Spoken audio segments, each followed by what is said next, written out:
नमस्कार मंडळी, तुम्ही कधी बटाट्याची चकली खाल्ली आहे का हो? नाही ना? तर आता एकदा ट्राय करून बघा, खूप छान आणि कुरकुरीत मस्त लागते। आपण इथे एक बटाटा साली काढून घेतलेला आहे आणि त्यामध्ये थोडंसं पाणी घालून पेस्ट बनवून घ्यायची।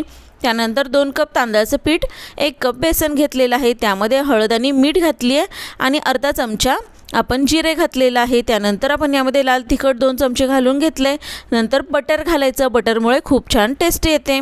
त्यानंतर आपण ही जी पेस्ट बनवली होती ती यामध्ये घालून घेतली। मस्त असं आपलं हे पीठ मळून घेतलेलं आहे।